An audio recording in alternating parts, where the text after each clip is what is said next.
Sébastien Poulain, bonjour. Bonjour.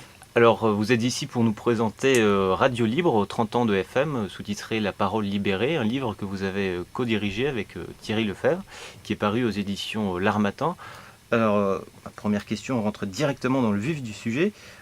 Qu'est-ce que sont les radios libres?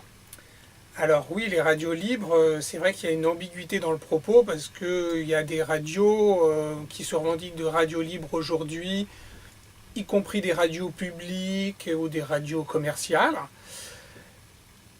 et évidemment et aussi les radios associatives.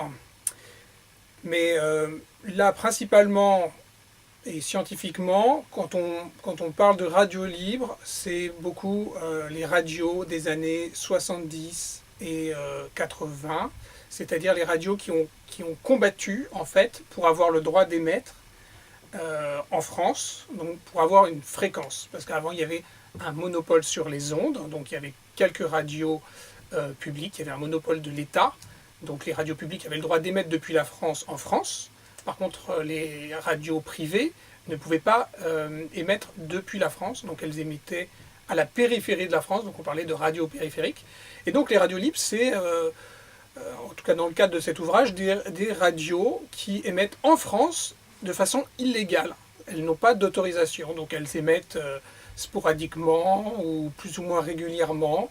Et donc c'est un ensemble de radios qui se regroupent parfois, qui créent des fédérations éventuellement, et en tout cas qui luttent parfois ensemble. Donc voilà, c'est pour ça qu'on peut parler un peu de mouvement. Hein, Thierry Lefebvre avait parlé d'une bataille des radios libres. Voilà, il y a un mouvement de plusieurs radios qui militent pour avoir le droit d'émettre en France. Donc voilà, et ça va jusqu'à l'autorisation qui arrive en plusieurs temps par François Mitterrand en 81. C'était un peu dans son programme. Bon, il était assez ambigu, hein, lui, il pensait plutôt à des radios publiques, locales. Mais lui-même a fait un peu de radio libre, hein, parce qu'il était à Radio Riposte, une radio qui a émis depuis le siège social, le siège du Parti Socialiste. Et donc en fait, donc il avait un peu aidé le mouvement finalement. Donc après, c'était difficile de revenir en arrière et de ne pas les autoriser. Et voilà, la pression fait que les radios ont été autorisées en plusieurs temps avec deux lois. Et donc voilà, donc les radios libres après elles deviennent des radios locales privées.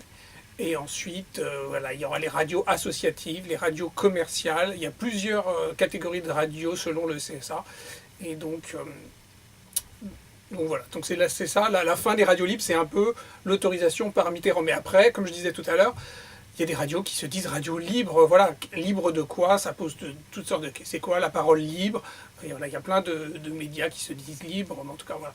Nous, on fait référence principalement à ça, mais y compris dans notre ouvrage, il y a plusieurs définitions des radios libres, parce qu'il y a des auteurs étrangers qui parlent de leur propre radio à l'étranger. Évidemment, chaque pays a sa propre histoire radiophonique et ses propres médias. Et donc voilà, donc il y a plein de définitions.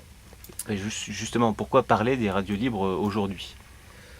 Bon, alors, disons, c'est un peu l'avantage de l'histoire. L'histoire, ça permet un peu d'avoir du recul sur ce qui s'est passé, parce que c'est vrai que quand on est à chaud, quand on est sur le moment, on va avoir peut-être, on aura un peu moins de distance vis-à-vis de ce qui se passe, on n'aura pas une vue globale de tout ce qui se passe, et donc on aura aussi une vue très locale par exemple, donc on aura une vue à travers ce que font les journaux. Bon, et donc c'est vraiment dans le présent. Alors voilà, l'apport de la recherche ultérieure, comme ça, la recherche, c'est de l'histoire, c'est un ouvrage d'histoire, c'est l'histoire des radios libres et de ce qu'elles sont devenues aussi après. Hein. Ça permet un peu d'avoir une vue un peu plus critique sur qui ils étaient vraiment, qu'est-ce qu'ils ont fait, et voilà, une vue contextuelle, qu'est-ce qu'elles sont devenues aussi. Hein. On voit dans le titre, hein, c'est est-ce que la parole a été libérée. Mmh. Voilà, bon, alors ça lance plein de questions, plein de problématiques. Est-ce que les médias ont été libérés? Après, on peut aller sur Internet. Il y a un article qui parle un peu d'Internet aujourd'hui. Les médias, est-ce que c'est pas sur Internet que les médias sont plus libres? Parce que voilà, il y a plusieurs questions qui se posent, notamment des questions économiques. Est-ce qu'on est libre? Qui est propriétaire du média? Est-ce que c'est public ou est-ce que c'est privé? Est-ce que la radio est plus libre quand elle est associative? Mais oui, mais le problème c'est que quand elle est associative, elle a moins de moyens, donc finalement elle ne peut pas faire un travail de la même qualité que évidemment des professionnels qui sont rémunérés pour faire leur travail. Et donc voilà, il y a plusieurs formes de questions. Donc voilà, donc c'est Et alors justement, vous parliez du domaine scientifique. Dans le champ de l'histoire, dans ce domaine-là, quel est l'apport, selon vous, de cet ouvrage par rapport à l'histoire des médias et de manière plus globale oui, alors cet ouvrage, donc issu d'un colloque Greer, en fait, l'apport c'est déjà d'être international en fait, parce que c'est vrai qu'on a tendance à réfléchir sur les médias de façon très nationale. Chacun connaît un peu la vie, l'histoire de sa radio, de ses radios locales dans une région, parce que c'est vrai que c'est des radios de FM. Donc la FM, c'est un rayon assez petit, hein. C'est un rayon local de fait, contrairement à d'autres ondes qui peuvent être diffusées sur, sur bien plus de kilomètres. Hein. Donc là,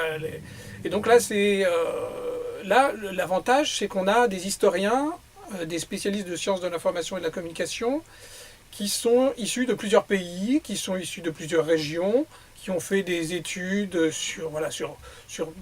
dans leur pays. Et donc on a des éléments de comparaison. Qu'est-ce qui s'est passé ailleurs, comment le monopole est tombé, parce qu'il y avait des monopoles en fait dans toute l'Europe. Et donc comment le monopole est tombé ailleurs, à quel moment, pourquoi, qu'est-ce qu'elles sont devenues, quels ont été les modes de financement après. Et ça permet un peu de prendre du recul aussi sur la situation française. C'est vrai qu'il y avait pas mal de recherches en France sur les radios libres, mais il n'y avait pas l'aspect comparatif. Et puis il y a un deuxième aspect que je voudrais souligner, c'est un peu l'aspect méthodologique, où il y a une réflexion un peu méthodologique sur comment rechercher sur les radios libres aujourd'hui, avec notamment un article d'un auteur de l'INA. Et donc il nous donne il nous parle un peu des archives qui existent à l'INA, comment on peut faire des recherches, où sont les fonds, Et donc il y a aussi une bibliographie, il y a aussi des choses qui pourraient servir pour des futurs chercheurs. Et d'ailleurs, ça, faut penser qu'on a fait un complément avec un blog qui s'appelle Les Radios Libres, justement, hein, et qui va aider les futurs chercheurs à faire de la recherche sur la radio en général, mais surtout sur les radios libres, les radios associatives éventuellement, où on pourra mettre des témoignages, mettre des archives. Donc c'est un complément. Évidemment, là, c'est des articles scientifiques, sauf un ou deux. Il y a par exemple une documentariste qui avait fait un documentaire sur une radio très connue, LCA, Lorraine Cœur d'Acier, et donc elle nous raconte un peu comment elle a fait une recherche d'archives pour faire un film sur les radios libres. Donc il y a une dimension méthodologique, une dimension comparative qui sont intéressantes dans cet ouvrage. Vous avez parlé du GRER juste tout à l'heure. Qu'est-ce que c'est que le GRER? Alors oui, justement, le GRER, c'est un groupe de recherche et d'études de la radio. Donc c'est à la fois des chercheurs, c'est-à-dire des professeurs d'université, des chercheurs du CNRS, des enseignants, et puis aussi des professionnels de la radio qui sont les bienvenus. Récemment, on a organisé un séminaire il y a quelques semaines où il y avait des professionnels de grandes radios, des directeurs, etc., des gens du monde de la radio qui s'intéressent à la radio, à la recherche sur la radio d'aujourd'hui, du passé, de l'avenir éventuellement, et donc qui se regroupent dans cette association. C'est une association et qui réfléchit, qui organise des séminaires, qui organise des ateliers, des colloques internationaux. Et donc c'était un colloque international sur les radios libres qui était à l'origine de cet ouvrage. Et cette année, il y a une grosse actualité puisque on a plusieurs ouvrages qui sont sortis en même temps. Donc on a eu aussi, en dehors des radios libres, on a eu aussi un manuel d'analyse de la radio qui est sorti. Alors là, c'est pareil, c'est très méthodologique, c'est très pédagogique, c'est pour aider les étudiants, les jeunes chercheurs, tout chercheur, hein, parce que ça peut aider tout le monde. Hein. Donc voilà, quelque chose qui peut aider à analyser le média radio, analyser la réception, analyser la production, voilà, toutes les dimensions, le son, toutes les dimensions, Internet, la radio sur Internet, voilà, toutes les dimensions qui permettent de faire des études sur la radio. Donc voilà, donc il y a une actualité cette année, mais voilà, il y aura d'autres colloques. On organise un colloque bientôt en 2017 pour fêter notre anniversaire, parce qu'on a déjà quelques années d'existence.